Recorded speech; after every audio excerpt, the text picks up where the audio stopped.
بسم اللہ الرحمن الرحیم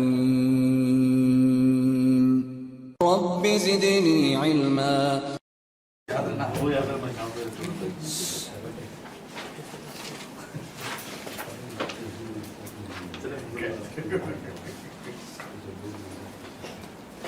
السلام علیکم ورحمۃ اللہ وبرکاتہ۔ الحمد للہ رب العالمین والصلاة والسلام على امامنا امام المتقین سیدنا و نبینا محمد وعلى آلہ وصحبہ اجمعین۔ اللہم انا نسألک باسمائک الحسنى وبصفاتک العلی تنفعنا بما علمتنا وعلمنا ما ينفعنا وزدنا علما۔ اللهم إنا نسألك الإخلاص في كل قول وعمل وبارك لنا في أوقاتنا وفي مجلسنا وفي أعمارنا يا رب العالمين۔ أما بعد، أعوذ بالله من الشيطان الرجيم ولو ردوه إلى الرسول وإلى أولي الأمر منهم لعلمه الذين يستنبطونه منهم۔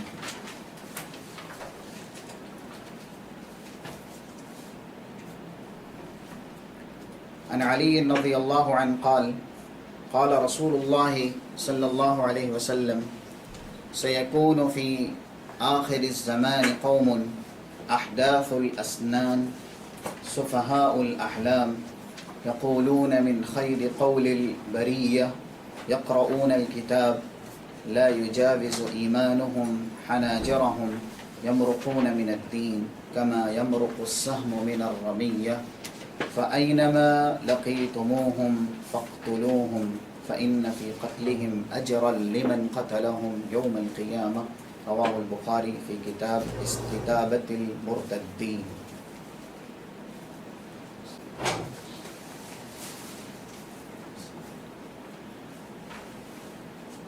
خطبہ مسونہ کے بعد سورہ نساء آیت نمبر 83، صحیح البخاری کتاب استتابۃ المرتدین کی ایک روایت جس کا نمبر 6930 ابھی پڑھی گئی۔ گزشتہ نشست میں ہم نے فقہ اور فقہا کی فضیلت قرآن کے حوالے سے، کچھ احادیث اور کچھ صحابہ اکرام یا سلف صالحین کے آثار سے سماعت کی تھی، اور آج ہمیں جہاں سے ابتدا کرنی ہے، جیسا کہ گزشتہ نشست میں ہی بتا دیا گیا تھا، اسباب قلت الفقہ، قرآن اور حدیث کی فقہ کم کیوں ہے، اس کے اسباب کیا ہیں۔ پہلا اور بنیادی سبب رسول اللہ صلی اللہ علیہ وسلم کی پیشین گوئی، جیسا کہ امام بخاری نے کتاب العلم میں یہ حدیث نقل کی 63 جس کا نمبر ہے، ان من اشراط الساعة ان يرفع العلم ويكثر الجهل ويشرب الخمر ويظهر الزنا۔ امام بخاری نے یہ حدیث نقل کرنے سے پہلے تبویب یہ کی، باب رفع العلم وظہور الجہل، علم اٹھ جائے گا اور جہالت ثابت ہو جائے گی، ظاہر ہو جائے گی۔ ہم اب تلک جتنی آیتیں، جتنی حدیث یا سلف صالحین کے اقوال سماعت کر چکے ہیں، سب کا لب لباب خلاصہ کلام یہی ہے، لا يكون الفقيه حتى يعرف كلام اللہ وسنت رسول اللہ۔ کوئی بھی انسان فقی نہیں ہو سکتا یہاں تک کہ وہ کتاب اللہ کا عالم ہو اور سنت رسول اللہ صلی اللہ علیہ وسلم کا بھی عالم ہو۔ ظاہر ہے فقہ اس کا درجہ بعد میں ہے۔ فقہ کا مطلب ہے فہم اور سمجھ۔ جب قرآن اور حدیث کا علم ہی کم ہو جائے گا تو ظاہر ہے نتیجہ فقہ دین وہ بھی کم ہو جائے گا۔ قرآن اور حدیث کا علم جیسے جیسے کم ہوتے جائے گا ویسے ہی فقہ دین اور فہم قرآن فہم حدیث یہ بھی کم ہوتے جائے گی۔ یہ لازمہ ہے قرآن اور حدیث کے علم کا اٹھ جانا اور قرآن اور حدیث کے علم کا کم ہو جانے کا، کیونکہ ہم اور آپ کو جو فقہ سیکھنی ہے، حاصل کرنی ہے، اس کا مرجع مصدر اللہ کی کتاب ہے اور رسول اللہ صلی اللہ علیہ وسلم کی بیان کردہ حدیث ہے۔ اس وجہ سے کلام مجید کے اندر بہت سی آیتوں میں رب العالمین نے جہالت کو برائی کی جڑ اور برائی کی اساس بتایا ہے، جیسا کہ سورہ نام آیت نمبر 111۔ مشرکین مکہ کا بے شمار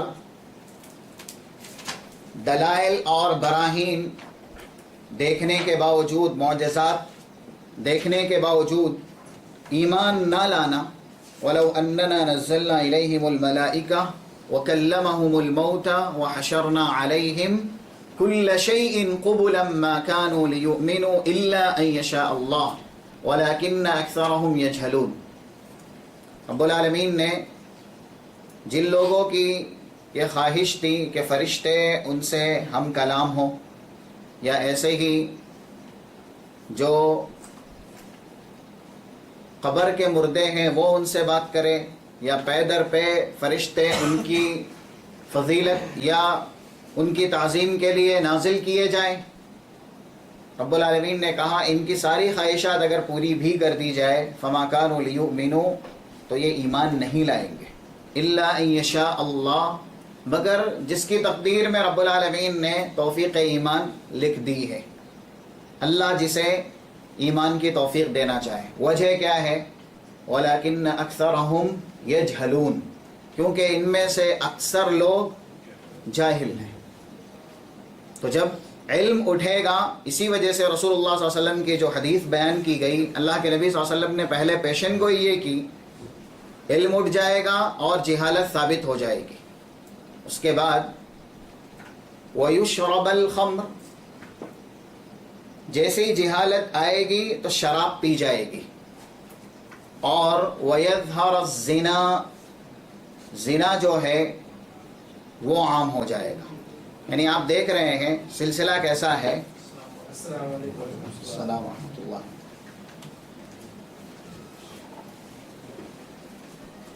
اللہ کے نبی صلی اللہ علیہ وسلم نے علم کے اٹھائے جانے پر جو نتیجہ بیان کیا ہے، ان یرفع العلم ویکثر الجہل ویظہر الزنا ویشرب الخمر، جیسے جیسے علم اٹھے گا جہالت ثابت ہوگی، ظاہر ہوگی، زنا بھی عام ہوگا اور شراب بھی پی جائے گی۔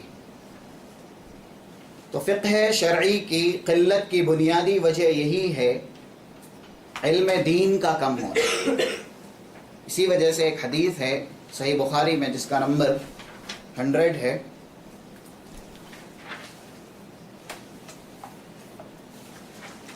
رسول اللہ صلی اللہ علیہ وسلم نے ارشاد فرمایا، ان اللہ لا يقبض العلم انتزاعا حتى ينتزعه من العباد ولكن يقبض العلم بقبض العلماء حتى إذا لم يبق في الأرض عالم اتخذ الناس رؤوسا جهالا إذا سئلوا أفتوا بغير علم ضلوا وأضلوا۔ یہ امام بخاری نے حدیث بیان کرنے کے بعد نتیجہ اور لب لباب اس حدیث سے یہی نکالا، علماء کا اٹھ جانا جن کے سینوں میں علم ہے، کیونکہ اس سے پہلے یہ بات بیان کی گئی ہے علم سینوں میں محفوظ ہوتا ہے، اسی وجہ سے امام ابن الجوزی کی ایک کتاب ہے جس کا ذکر ابھی آئے گا، القصاص والمذکرین، جس میں انہوں نے یہ بیان کیا ہے کہ عامۃ الناس، جو عوام ہیں، ان کے نزدیک عالم وہ ہے الذی یصعد علی المنبر، الذی یصعد علی المنبر۔ عوام الناس یہ سمجھتے ہیں کہ جو ممبر پر آ گیا، چڑھ گیا، وہی عالم ہے، جبکہ کلام مجید نے علم کی یا اہل علم کی صفت جو بیان کی ہے، جیسا کہ سورۃ العنکبوت کی آیت نمبر 49، بل هو آیات بینات فی صدور الذین اوتوا العلم، سینوں میں اللہ کی نشانیاں اور اللہ کی آیتیں جن کے سینوں میں پیوست ہیں، اللہ نے کہا وہ اہل علم ہے۔ اس کا مطلب یہی ہے کہ جو اہل علم دنیا سے رخصت ہوتے جائیں گے، علم دین بھی اتنا کم ہوتے جائے گا۔ اسی لیے رسول اللہ صلی اللہ علیہ وسلم نے ارشاد فرمایا وَلَٰكِن يَقْبِضُ الْعِلْمَ بِقَبْضِ الْعُلَمَاءِ، رب العالمین جو علماء ربانی ہیں ان کو وفات دے گا اور وہ دنیا سے رخصت ہوں گے تو خلا رہ جائے گا، یعنی ان کا علم جو ان کے پاس ہے وہ بھی رخصت ہو جائے گا، تو پھر جہالت ثابت ہو جائے گی، علم کم ہو جائے گا۔ اللہ کے نبی صلی اللہ علیہ وسلم نے یہ بھی پیشین گوئی کی حتی اذا لم یبق فی الارض عالم، یہاں تک کہ کوئی بھی عالم زمین میں رہے گا ہی نہیں، یا اذا لم یبق فی الارض عالما، یہ دونوں ہی قرأت ہے اور دونوں کہ رب العالمین زمین میں کسی عالم کو باقی نہیں رکھے گا۔ حتی اذا لم یبق فی الارض عالما اتخذ الناس رؤوسا جہالا، تو لوگ جاہلوں کو اپنا سردار اور رئیس بنا لیں گے۔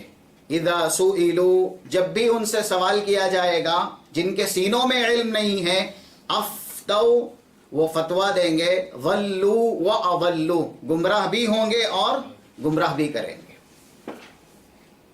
اور آپ یہ بھی دیکھیں آج کل جس سماج میں ہم اور آپ سکونت پذیر ہیں، رسول اللہ صلی اللہ علیہ وسلم نے تو ہمیں یہ بھی ہدایت دی ہے، جیسا کہ سلسلہ صحیحہ میں ایک حدیث نقل کی گئی جس کا نمبر 635، وہاں پر آپ کو اس کے جو اصلی مصدر ہیں، مثلا ابو داؤد کے اندر یہ روایت موجود ہے، وہ بھی مل جائے گی۔ اللہ کے 635 سلسلہ صحیحہ میں یہ روایت 635 نمبر سے ہے، لیکن اس کتاب میں آپ کو اصلی مصدر مل جائے گا جس امام نے اس حدیث کی تخریج کی ہے اپنی کتاب کے اندر، یا اس حدیث کو بیان کیا ہے امام ابو داؤد نے کتاب الطب کے اندر۔ یہ روایت ہے من تطبب ولم يعلم منه طب فهو ضامن، یہ دنیاوی مسئلہ ہے۔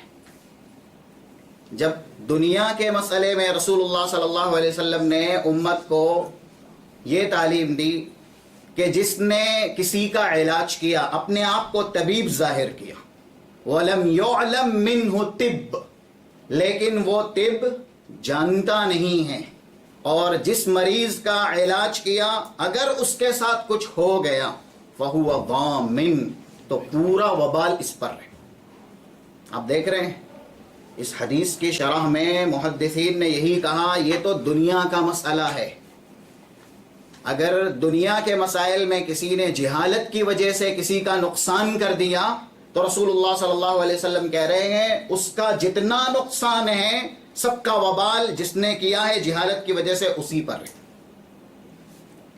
ایسے ہی ابو داؤد کے اندر دین کے تعلق سے ایک روایت ہے، یہ دنیاوی ہے، دین کے تعلق سے ایک روایت ہے جس کا نمبر 3657 ہے۔ اللہ کے نبی صلی اللہ علیہ وسلم ارشاد فرماتے ہیں من افتا بغیر علم کان اثمہ علی من افتاہ، جس نے بغیر علم کے کوئی فتویٰ دیا تو جن لوگوں نے بھی عمل کر لیا، سب سے پہلے جتنے لوگ عمل کریں گے اس بغیر علم سے دیے گئے فتوے پر وبال اسی پر ہے۔ من افتى بغیر علم کان اثم علی من افتاہ، یعنی وبال اسی پر ہی جائے گا جس نے بغیر علم کے فتویٰ دیا ہے۔ تو یہ پیشین گوئی ہے رسول اللہ صلی اللہ علیہ وسلم کی طرف سے۔ اسی وجہ سے قلت فقہ دین کی بنیادی وجہ یا بنیادی سبب علم دین کا کم ہونا ہے۔ جو جو علم دین کم ہوتے جائے گا ویسے ہی فقہ دین کم ہوتے جائے گا۔ تو یہ پہلا سبب ہے۔ دوسرا سبب فقہ دین کی قلت کا عدم التفکر والتدبر فی الکتاب والسنہ۔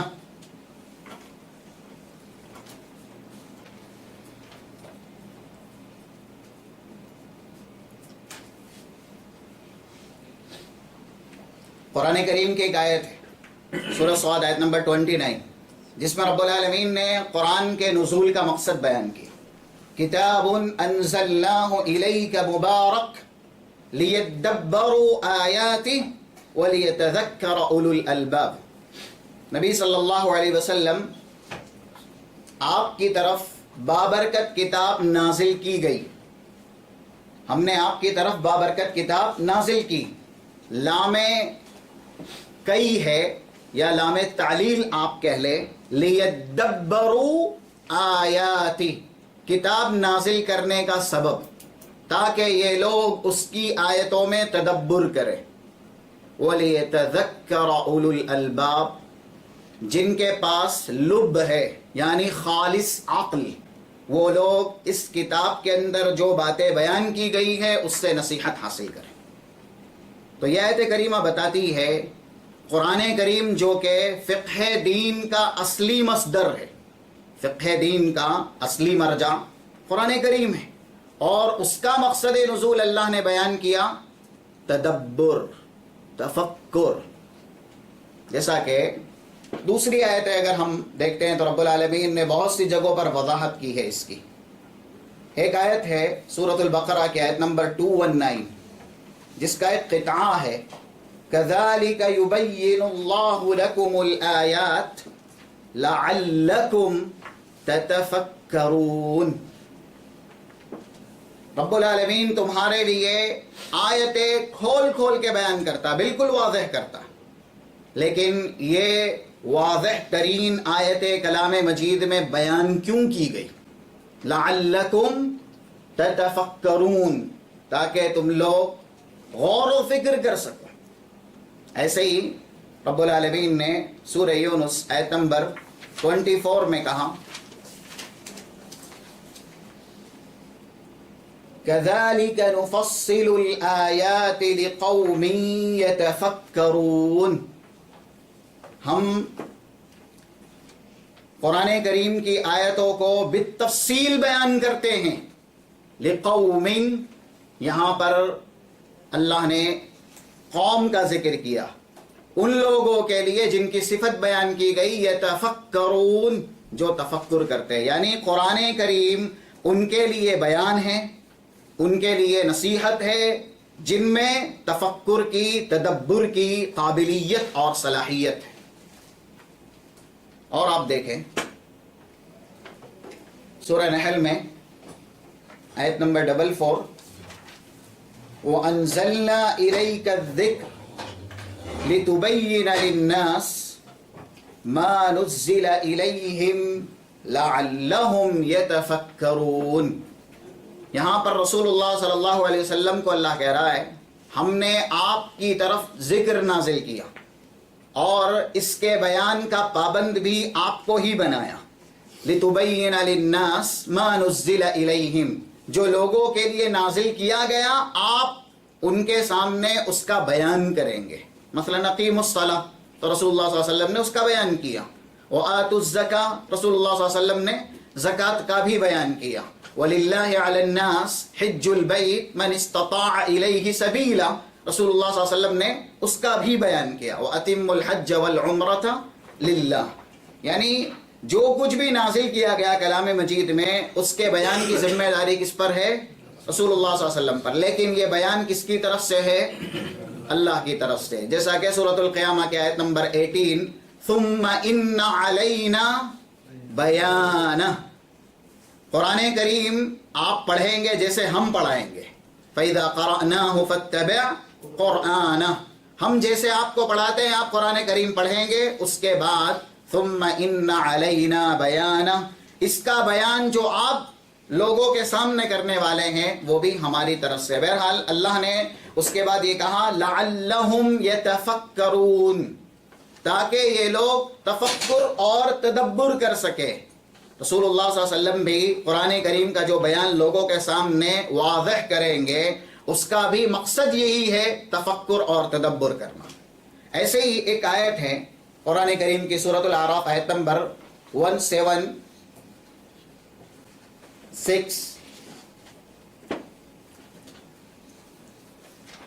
اس میں آپ دیکھیں قرآن کریم کے اگر پارٹ کرتے ہیں یعنی بیان کے اعتبار سے تو توحید بھی ہے، ایسے ہی بعد کی جو زندگی ہے برزخ، ایسے ہی اخروی زندگی کے امور یعنی دوزخ اور جنت کے تعلق سے بیان ہے. لیکن ایک بڑا حصہ امم سالفہ کا بیان اور ان کے واقعات اور ان کے قصے، گزشتہ جو قومیں ہیں ان کا بیان ہے. تو رب العالمین نے وہ قصے کیوں بیان کیے اس کا مقصد بیان کیا. فَقْصُصِ الْقَصَصِ لَعَلَّهُمْ يَتَفَكَّرُونَ. قصے آپ بیان کریں تاکہ یہ لوگ تفکر کر سکے. تو گویا یہ آیتیں دلالت کرتی ہیں قرآن کریم کا علم ہو یا رسول اللہ صلی اللہ علیہ وسلم کا فرمان ہو، ہمیں اس کے اندر غور و فکر کرنا ہے. اب جو غور و فکر کم ہوگا، تفکر اور تدبر یہ جیسے جیسے کم ہوتے جائے گا، جو صحیح فقہ ہے، فقہ شرعی، وہ بھی کم ہوتے جائے گی. ایک حدیث دیکھیں رسول اللہ صلی اللہ علیہ وسلم کی پیشین گوئی سلسلہ صحیحہ میں 750 نمبر شیخ البانی نے اس حدیث کو بیان کیا ہے.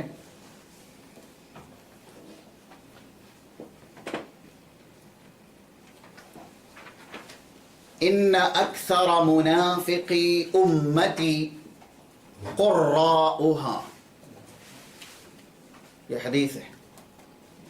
میری امت کے زیادہ تر منافقین صرف قرآن کریم کو پڑھنا جانیں گے، قرات کریں گے. قراؤها یعنی یہاں پر اس حدیث میں جیسا کہ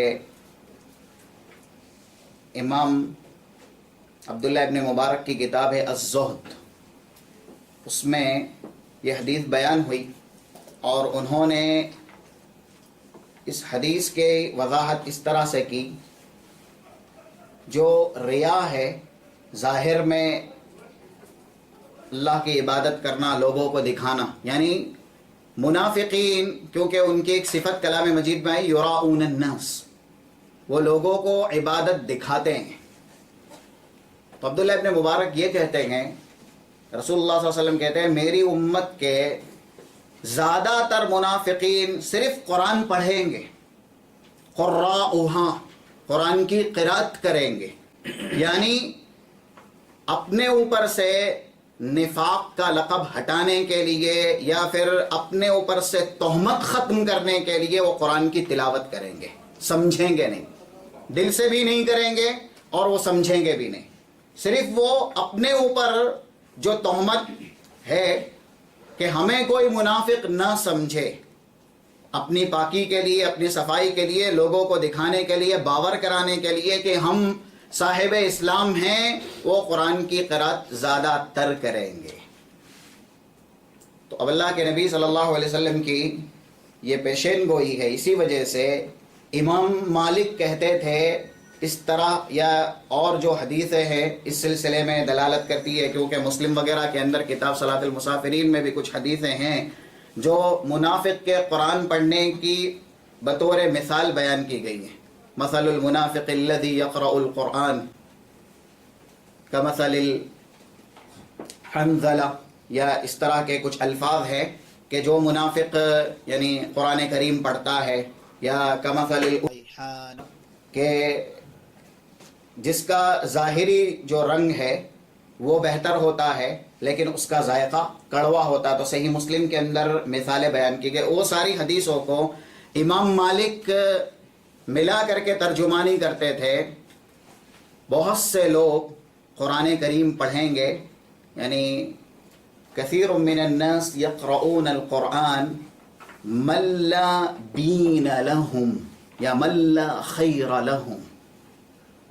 قرآن کریم کی تلاوت کریں گے، ان میں دین کی کوئی صفت نہیں ہوگی یا ان کے اندر کوئی خیر نہیں ہوگا.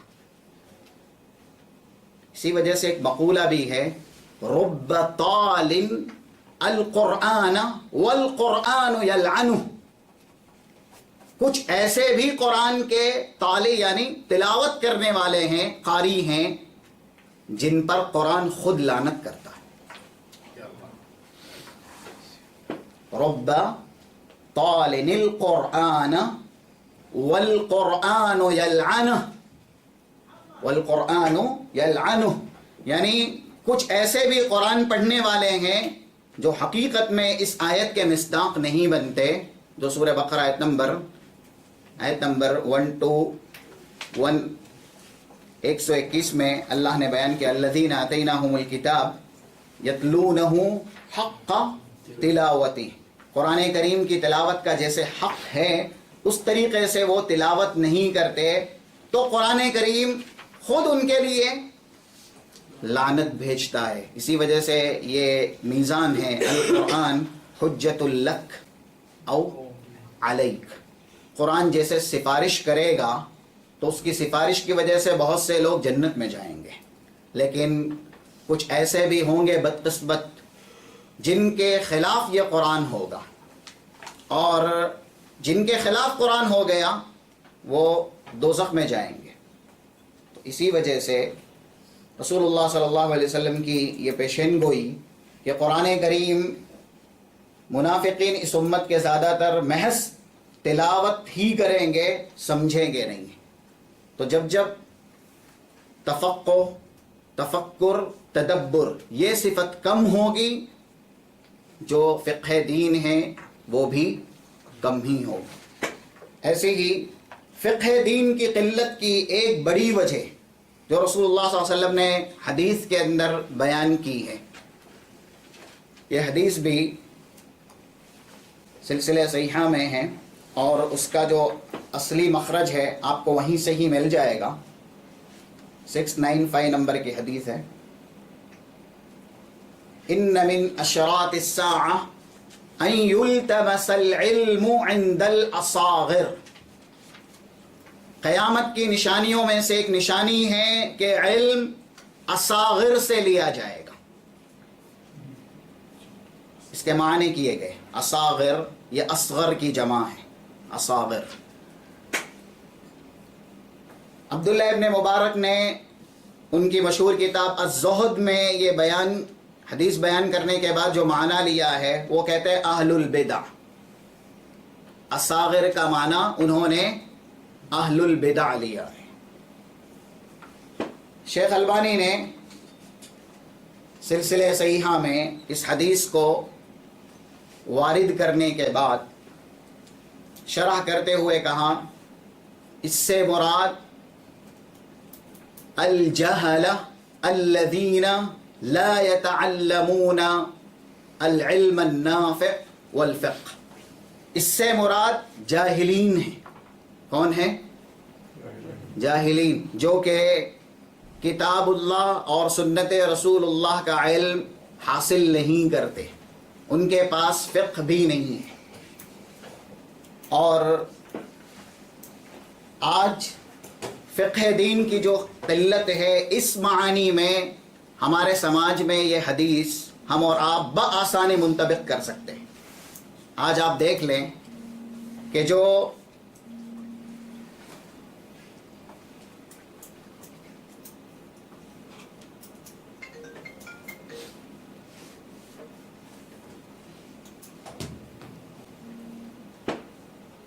علماء علم دین حاصل کیے ہوئے ہیں، ان کے فالوورز کتنے ہیں، ان کے تابعدار کتنے ہیں، ان سے علم لینے والے کتنے ہیں، برائے نام ہیں۔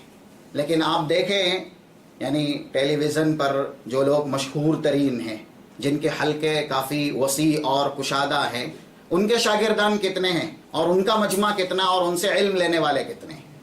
رسول اللہ صلی اللہ علیہ وسلم نے یہ پیشین گوئی کی ہے، قیامت کی نشانیوں میں سے ایک نشانی ہے کہ علم دین اصاغر سے لیا جائے گا، اور اسی وجہ سے عبداللہ ابن مسعود، جیسا کہ ان کے 2-3 قول امام طبرانی نے المعجم الکبیر کے اندر بیان کیے ہیں، 85908591 یہ نمبر ہے۔ وہ کہتے تھے لا يزال الناس بخير ما اتاهم العلم من الاکابر او من اصحاب محمد صلی اللہ علیہ وسلم، لوگ برابر بھلائی میں رہیں گے جب تک کہ وہ علم حاصل کریں گے اکابر سے یا رسول اللہ صلی اللہ علیہ وسلم کے صحابہ سے۔ وَإِذَا أَتَاهُمُ الْعِلْمُ مِنَ الْأَصَاغِرِ هَلَكُوا، اور جیسے ہی اصاغر یعنی جن کے پاس علم دین کی صلاحیت نہیں ہے ان سے علم لیں گے تو وہ ہلاک ہو جائیں گے۔ ایسے ایک دوسرا ان کا قول ہے اسی کتاب کے اندر، لا يزال الناس صالحین متماسکین ما اتاہم العلم من اصحاب محمد صلی اللہ علیہ وسلم ومن ذوی اصلافہم، یہ الفاظ ہیں، یا تو رسول اللہ صلی اللہ علیہ وسلم کے صحابہ سے جو لوگ علم لیں گے وہ ہمیشہ صالحین ہوں گے، متماسکین ہوں گے، کتاب اور سنت پر بالکل پابند ہوں گے، یعنی معتصم ہوں گے، ڈٹے ہوئے ہوں گے، یا پھر وہ اپنے اسلاف سے علم لیں گے۔ وَإِذَا أَتَاهُم مِّنَ الْأَصَاغِرِ تَفَرَّقُوا هَلَكُوا، لیکن جن کے پاس علم نہیں ہے اگر ان سے علم لے لیا جائے گا تو پھر وہ فرقہ بندی کے بھی شکار ہو جائیں گے اور ہلاک ہو جائیں گے۔ یہ عبداللہ ابن مسعود رضی اللہ تعالی عنہ اپنے شاگردوں کو وصیت کیا کرتے تھے کہ علم جن کے پاس صلاحیت ہے ان سے لینا ہے۔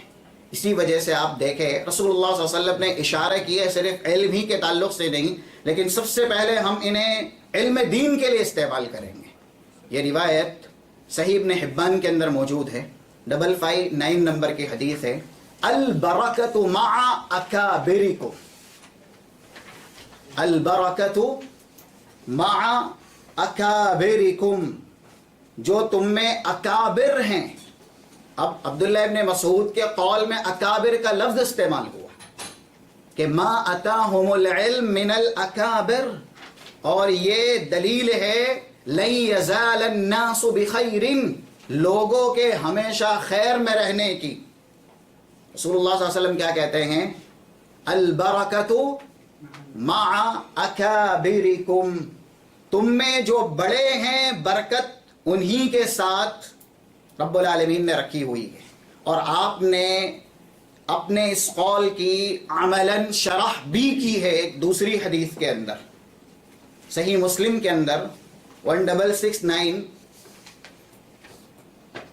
یہ رقم الحدیث ہے۔ خیبر کے موقع سے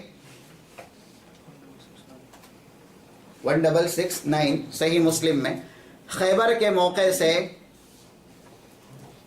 خویسہ اور محیسہ ابن مسعود کے 2 لڑکے، ایسا ہی سہل بن عبداللہ،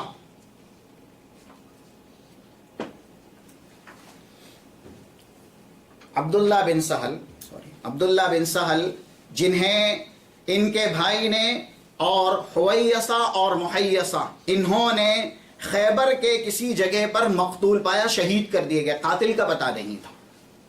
تو عبد الرحمن ابن سہل ان دونوں کے ساتھ رسول اللہ صلی اللہ علیہ وسلم کے پاس آئے کہ میرے بھائی کو ہم نے مقتول پایا ہے اور ہمارا پورا الزام یہود پر ہے، حالانکہ دلیل برہان نہیں ہے۔ رسول اللہ صلی اللہ علیہ وسلم سے کلام کرنے کے وقت عبد الرحمن ابن سہل آگے ہوئے جبکہ وہ چھوٹے تھے۔ کان اصغر القوم، وہ یعنی جتنے لوگ آئے تھے محیسہ اور حویسہ یہ بھی تھے نا، تو قوم کا اطلاق تین پر تو ہوتا ہی ہے۔ تو کان اصغر القوم، تینوں میں سب سے چھوٹے کون تھے؟ عبد الرحمن ابن سہل۔ رسول اللہ صلی اللہ علیہ وسلم کے پاس آئے کیونکہ بھائی ان کے شہید ہوئے ہیں، تو درد سب سے زیادہ تو ان کو ہی ہوگا۔ وہ بولنے لگے، اللہ کے نبی صلی اللہ علیہ وسلم نے کہا کبر کبر لیبدأ منکم الاکبر، یعنی تم میں جو بڑے ہیں عمر کے اعتبار سے بات وہ شروع کریں۔ آپ دیکھ رہے ہیں البرکۃ مع اکابرکم، رسول اللہ صلی اللہ علیہ وسلم نے ان تینوں میں سے جبکہ عبد الرحمن ابن سہل ان کے بھائی شہید ہوئے ہیں ان کو منع کر دیا، کہا آپ چھوٹے ہیں، آپ بات نہ شروع کریں، آپ سے بڑے بھی آپ کے ساتھ آئے ہیں، بات انہیں کر لیتے۔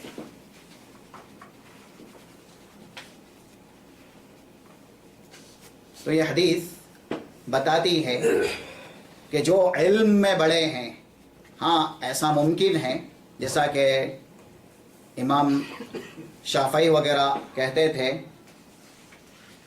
لیس السن بالعلم، عمر کا اعتبار نہیں ہے علم کے اندر۔ کچھ اللہ کی طرف سے جن کو صغر سنی میں ہی بہت زیادہ علم دے دیا جاتا ہے، کیونکہ امام شافعی بھی انہی میں سے ایک تھے۔ وہ 7 سال کے تھے قرآن حفظ کر لیے تھے، 11 سال کے تھے موطا پوری حفظ کر لی تھی، ایسے ہی تقریباً 20 سے کم تھے تو وہ مفتی بن گئے تھے، یعنی انہوں نے فتویٰ بھی دینا شروع کر دیا تھا۔ تو الحمدللہ صغر سنی میں کچھ ایسے ہیں جن کو رب العالمین اپنے فضل و کرم سے علم دیتا ہے۔ تو یہاں پر جو اصاغر کا لفظ ہے یہ صغر سنی پر دلالت نہیں کرتا، لیکن پھر بھی اگر ایک انسان کو تجربہ نہیں ہے اور علم اس کے پاس زیادہ نہیں ہے تو سلف نے جو چھوٹے تھے ان سے بھی علم لینے میں پرہیز کیا ہے، اللہ یہ کہ ان کے پاس صلاحیت ہو، جیسا کہ عبداللہ ابن عباس تھے، حضرت عمر ان سے مسائل میں رجوع کرتے تھے، کہاں عبداللہ ابن عباس اور کہاں حضرت عمر۔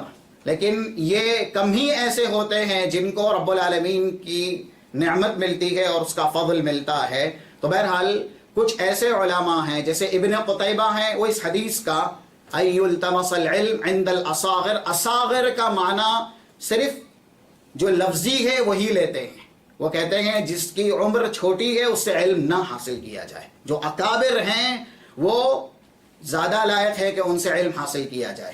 لیکن اس کا اطلاق ٹھیک ہے جن کی عمر کم ہے آج کے وقت میں ان پر تو ہوتا ہی ہے، لیکن زیادہ تر الجہلہ جن کے پاس قرآن اور حدیث کا علم نہیں ہے ان پر ہی ہوتا ہے، کیونکہ وہ ظاہر کرتے ہیں کہ ہم قرآن اور حدیث کے مفتی ہیں یا پھر ہم فتویٰ دینے کے لائق ہیں، جبکہ وہ فتویٰ دینے کے لائق نہیں ہوتے۔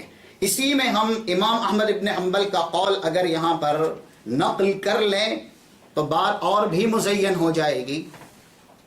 امام خطیب کی وہ کتاب جس کا ذکر بار بار کیا گیا الفقیہ والمتفقہ، اس میں یہ قول نقل کیا گیا، ان کے فرزند عبداللہ سوال کرتے ہیں اپنے والد سے، کم یکفی الرجل من الحدیث حتی یمکنہ ان یفتی، ایک انسان کو علم حدیث کتنی سمجھنی ہوگی، کتنی یاد کرنی ہوگی یہاں تک کہ وہ متحمل ہو جائے فتویٰ دینے کے لیے۔ یعنی وہ فتویٰ دینے کے لائق ہو جائے.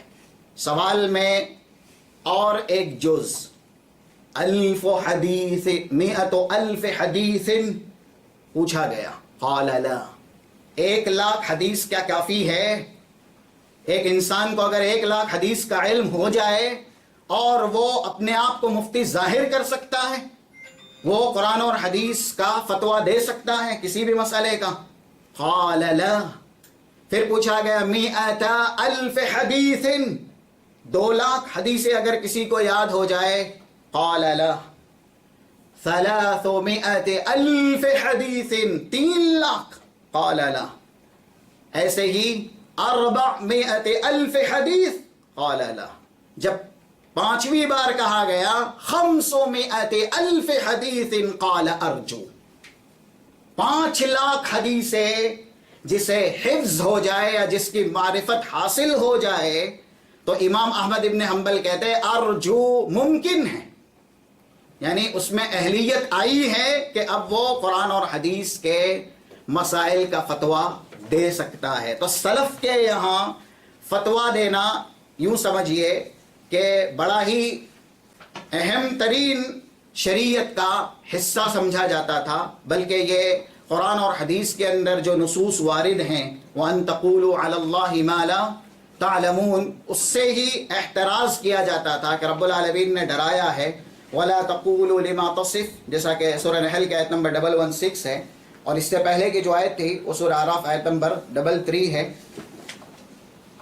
وَلَا تَقُولُوا لِمَا تَصِفُ أَلْسِنَتُكُمُ الْكَذِبَ هَذَا حَلَالٌ وَهَذَا حَرَامٌ لِتَفْتَرُوا عَلَى اللَّهِ الْكَذِبَ إِنَّ الَّذِينَ يَفْتَرُونَ عَلَى اللَّهِ الْكَذِبَ لَا يُفْلِحُونَ. یہ جو نصوص تھے اور صحابہ اکرام میں جیسا کہ یہ بھی ہم نے سنائی ہیں کہ عبد الرحمن ابن ابی لیلہ کہتے ہیں ادرکت 120 صحابیا فی المدینہ، 120 صحابی کو میں نے مدینہ میں دیکھا. اذا سئل احدهم ان ود اخاہ کفا، پہلے سے سوال کیا گیا 120 میں سے، اس نے یہ چاہا کہ دوسرا جواب دے، ایسے ہی وہ مسئلہ 120 کے پاس سے پہلے کے پاس ہی آ گیا، کسی نے اس کا جواب ہی نہیں دیا. سلف کے یہاں فتوے میں سرعت بازی نہیں ہوتی جیسا کہ آج ہمارے یہاں ہے، جو پوچھنا ہے پوچھ لیجئے، آپ کو جواب مل جائے گا، ہر ایک سوال کا جواب ہے. اسی وجہ سے امام مالک سے ایک بار کہا گیا، کچھ پوچھا گیا سئل مالک ای شیء فقال لا ادری، کوئی مسئلہ تھا تو انہوں نے کہا میں نہیں جانتا. ان سے کہا گیا هذه مسئلۃ سہلہ خفیفہ، یہ تو آسان ترین مسئلہ ہے شریعت کا، ہلکا سا ہے.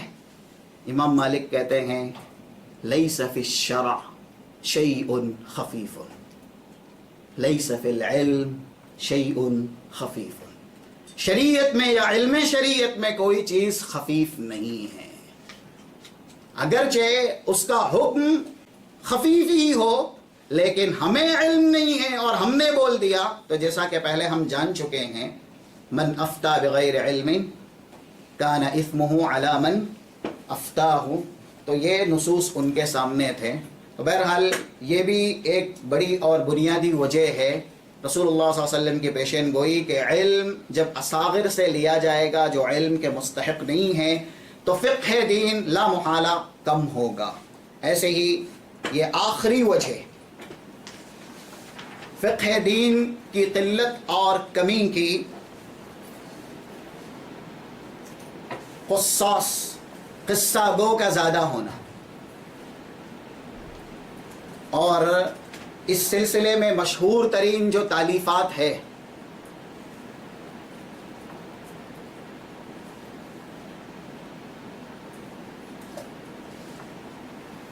امام ابن الجوزی کی، جیسا کہ شروع میں ذکر کیا گیا القصاص والمذکرین، اس میں کئی جگہوں پر انہوں نے یہ بیان کیا ہے کہ قصہ گو یہ سبب بنے ہیں زیادہ تر وضع حدیث کا، جو حدیثیں گڑھی گئی ہیں اس کے سبب بنے ہیں. اور ایسے ہی اس کتاب میں یہ بھی بیان کیا گیا کتاب و سنت کے اصلی نصوص اور اس کی فقہ سے لوگوں کو ہٹانے کے سبب بھی یہی قصہ گو بنے ہوئے ہیں. اسی وجہ سے ایک حدیث نقل کی گئی جو امام طبرانی اور سنن ابن ماجہ کے اندر موجود ہے, اس کتاب کے اندر بھی ہے, وہ لم یکن القصص فی زمن النبی صلی اللہ علیہ وسلم ولا فی زمن ابی بکر. رسول اللہ صلی اللہ علیہ وسلم کے زمانے میں, حضرت ابو بکر کے زمانے میں بے بنیاد جو قصے تھے وہ بیان نہیں کیے جاتے تھے. اب رسول نے اگر کوئی قصہ بیان کیا تو رسول خود سند ہے, اللہ کے نبی خود دلیل ہے. اللہ نے قصے بیان کیے تو رب العالمین وہ بھی خود دلیل. هل عندکم من علم فتخرجوه لنا. تو یہ اس حدیث کا اطلاق انہی قصوں پر ہے جو بے بنیاد ہوتے ہیں, جو صرف زبان سے وعظ و نصیحت کے نام پر بیان کیے جاتے ہیں لیکن اس کی دلیل نہیں دی جاتی.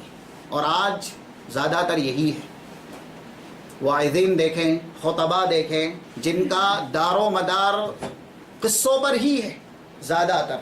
اور محفلوں میں اگر آپ بیٹھتے ہیں تو عبداللہ بن زید کے اس قول کے مطابق ہی جو قصہ گو کی محفلیں ہوتی ہے جن کے قصے بے بنیاد ہوتے ہیں نا, ہم اچھی طرح جانتے ہیں, ہمارے سماج میں بھی کافی ہیں ایسے طبقے جو اسلام کے نام پر فرقہ بندی کے شکار ہوئے ہیں. ان کی محفلوں میں اگر آپ بیٹھے تو ان کا لب لباب ہے قصہ گوئی. وہ واقعات بیان کرتے ہیں, وہ بھی ایسا نہیں کہ قرآن کے ہوں یا رسول اللہ صلی اللہ علیہ وسلم کے بیان کردہ ہوں, بلکہ کون سے ایسے واقعات ہیں کہ جن کی دلیل قرآن میں موجود ہو یا حدیث کے اندر موجود ہو.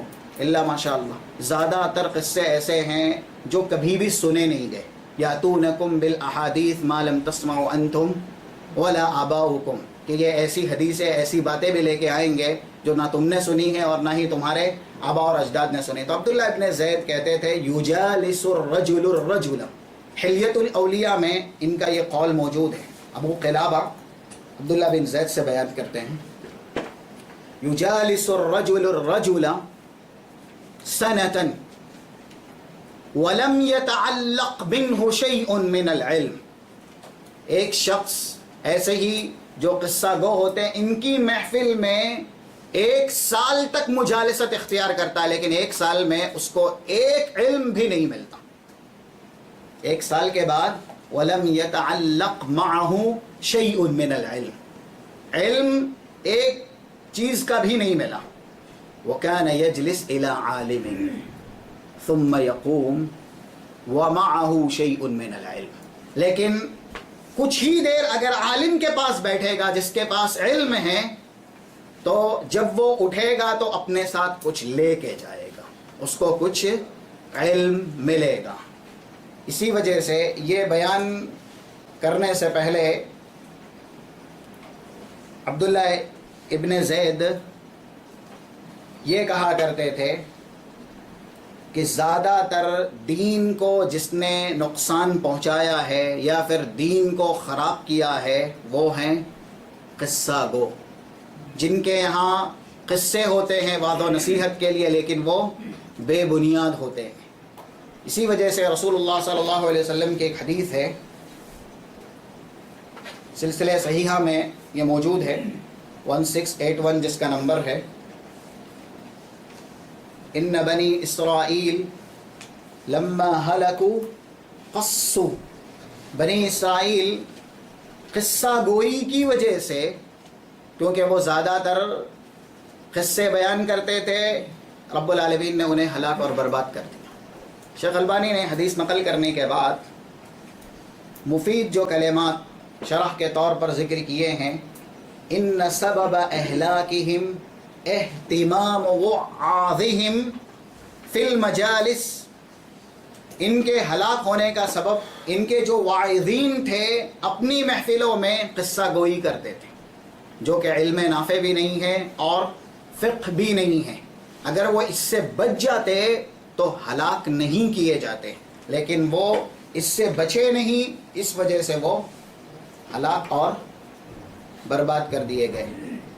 تو یہ حدیث بھی بتاتی ہے کہ اگر قصے بے بنیاد ہیں تو اس کو نہیں بیان کرنا چاہیے، اور ہمیں ایسے لوگوں سے بچنا چاہیے جن کی باتوں کا لب لباب قصہ گوئی ہوتی ہیں، اور وہ بھی بے بنیادی، یعنی جن کے قصے میں سند نہیں ہے، کوئی دلیل نہیں ہے۔ تو ہمیں ایسے لوگوں سے بچنا چاہیے، جیسا کہ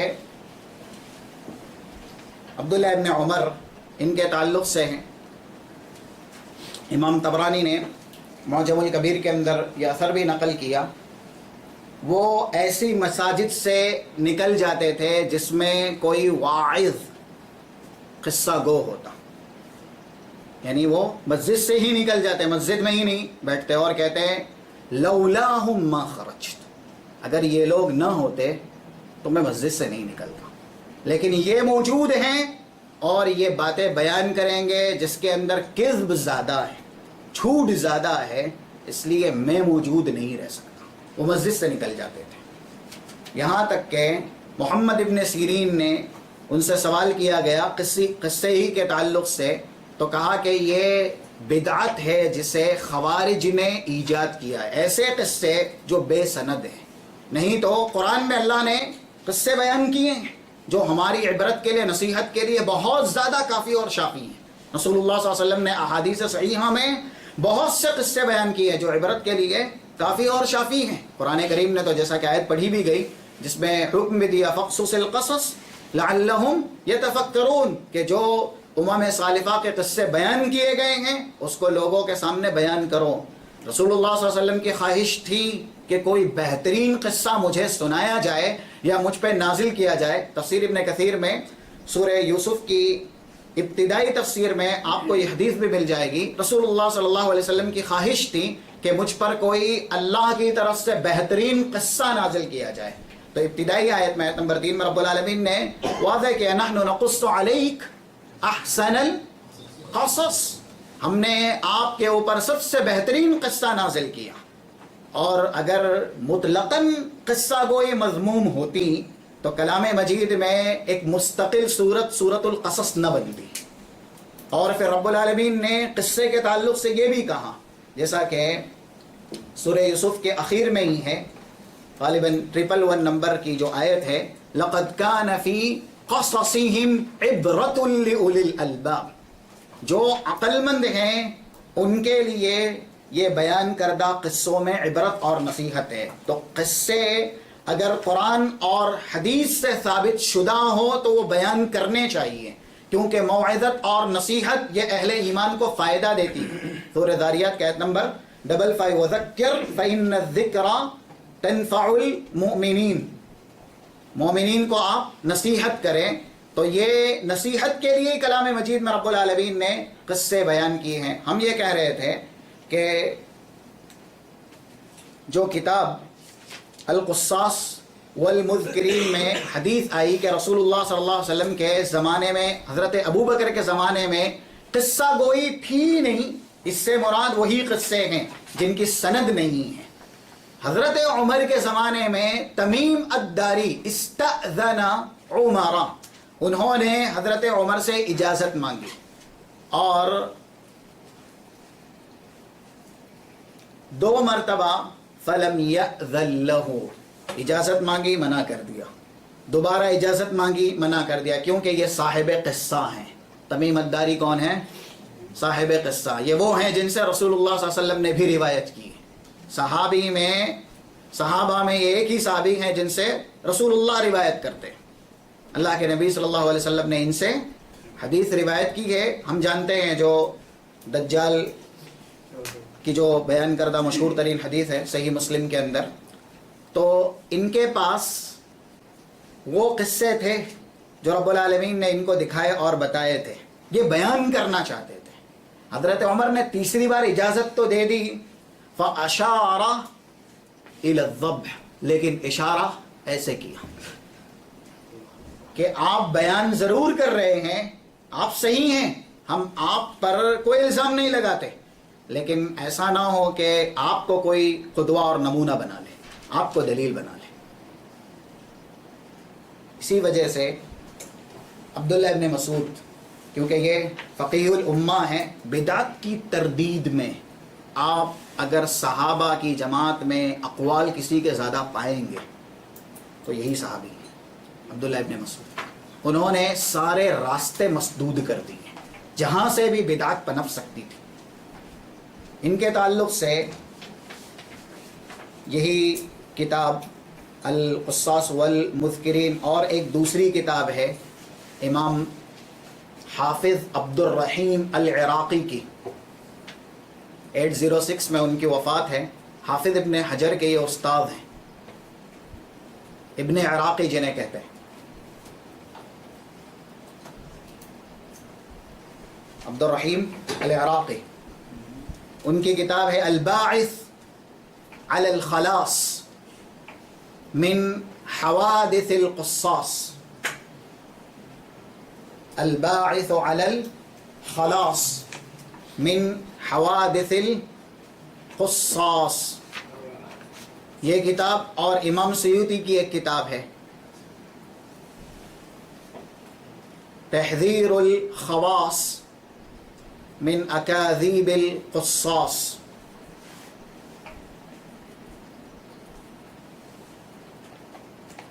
اگر نہیں لکھ سکے تو پھر آخر میں لکھ دیا جائے گا، آپ لوگ لکھ لے سکتے ہیں۔ بیان صرف یہ کرنا ہے کہ عبداللہ ابن مسعود، یہ اثر ان کتابوں کے اندر موجود ہے بسند صحیح۔ عمرو بن زرارہ بیان کرتے ہیں، اقبل علی عبداللہ وانا اقص، عبداللہ ابن مسعود میری محفل میں کب آئے مجھے احساس نہیں ہوا، لیکن اس وقت میں قصہ بیان کر رہا تھا۔ تو قصہ بیان ہو گیا، اس کے بعد مجھ سے مخاطب ہوئے اور وہ کہتے ہیں لَقَدِ ابْتَدَعْتُمْ بِدْعَةً ضَلَالَةً، آپ نے یہ گمراہ کن بدعت کب سے ایجاد کر لی؟ او انکم لَأَهْدَى من اصحاب رسول اللہ صلی اللہ علیہ وسلم، یا پھر آپ یہ تصور میں بیان کر رہے ہیں کہ آپ صحابہ اکرام، نبی اکرم صلی اللہ علیہ وسلم کے صحابہ سے بھی زیادہ ہدایت پر ہیں۔ وہ قصہ بیان کر رہے تھے، اور عبداللہ ابن مسعود کب ان کے محفل میں آ گیا ان کو نہیں پتا۔ وہ کہتے ہیں اقبل علی عبداللہ وانا اقص، لیکن اس موقع پر انہوں نے عمرو بن زرارہ سے یہی کہا کہ آپ یہ چھوڑ دیں۔ پھر وہ کہتے ہیں کہ ابھی وہ مجھ سے گفتگو کر ہی رہے تھے کہ میں نے دیکھا تفرقوا عنی، ایک مجمع تھا۔ ان کی یہ بات سننے کے بعد وہ مجمع پورا کا پورا چھٹ گیا۔ رأیت فی مکانی فلم یوجد احد، میں نے دیکھا جہاں پر زیادہ تر لوگ بیٹھے ہوئے تھے وہاں پر کوئی موجود نہیں تھا۔ تو گویا عبداللہ ابن مسعود نے بھی رد کیا ایسے قصے جو بے سند ہوتے ہیں، اگر وہ بیان کیے جائیں گے تو لوگوں کے ذہن میں علم دین کی حیثیت لے لیں گے، اور ظاہر ہے کہ اگر اس میں کذب ہے، افتراء ہے، جھوٹ ہے، تو لوگ اسی کو دین سمجھ کر کے قابل عمل بنائیں گے۔ تو یہ اسباب تھے فقہ کی قلت کے جو آپ کے سامنے بیان کیے گئے۔ وصلی اللہ علی نبینا محمد وعلی آلہ واصحابہ اجمعین۔ اللہم ارنا الحق حقا وارزقنا اتباعہ وارنا الباطل باطلا وارزقنا اجتنابہ ولا تجعل علینا ملتبسا فنضل ونضل یا رب العالمین۔